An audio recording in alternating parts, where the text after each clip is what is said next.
Hello viewers, நான் Jose. உடும்புகள் பற்றிய இன்ட்ரெஸ்டிங்கான விஷயம் பார்க்கலாம். அதுக்கு முன்னாடி சேனல் சப்ஸ்கிரைப் பண்ணாதவங்க பண்ணிடுங்க. ஏஷியா, ஆஃப்ரிக்கா அண்ட் ஒசியானியா இங்கெல்லாம் உடும்புகள் காணப்படுது.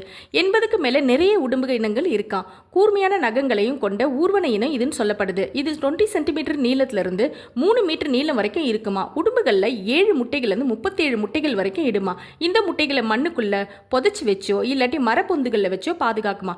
இது 15 to 20 இயர்ஸ் வரைக்கும் உயிர் வாழணும்னு சொல்கிறாங்க. இந்த உடும்புகள் பூச்சி, ஊர்வன, மீன், முட்டை, பறவை போன்ற இவற்றை உணவாக சாப்பிட்டு உயிர் வாழுமா.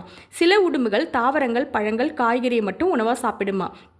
உடும்பு கறியில் நிறைய மருத்துவ குணங்கள் இருக்கும்னு உடும்புலேருந்து தைலம் தயாரிக்கிறதுக்காகவும் அண்ட் இதோட தோலுக்காகவும் இதை வேட்டையாடப்படுது. உடும்பு பிடின்னு சொல்லுவாங்க. ஏன் தெரியுமா? பழைய காலங்களில் திருடர்கள் உயரமான இடத்துல ஏறணுன்னா உடம்புல கயிறை கட்டி ஹைட்டான இடத்துல தூக்கி போடுவாங்களாம். அந்த இடத்த அதை அப்படியே கெட்டியாக பிடிச்சிக்குமா. அதுக்கப்புறம் அந்த கயிறை பிடிச்சிக்கிட்டு மேலே ஏறுவாங்களாம். இது மட்டும் இல்லைங்க, ராஜாக்களும் பெரிய கோட்டைகளில் ஏற உடும்புகளை பயன்படுத்தினாங்க அப்படின்னு சொல்லப்படுது. கொமடோ டிராகன் இதுவும் உடும்பு ஃபேமிலியை சேர்ந்தது தான் சொல்லப்படுது.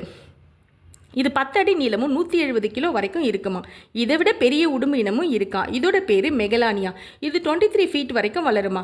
ஆஸ்திரேலியா தான் உடும்போட ஆர்ஜின் சொல்லப்படுது. சில உடும்புகள் நீர்லேயும் வாழும். இது நீர் உடும்புகள் சொல்லப்படுது.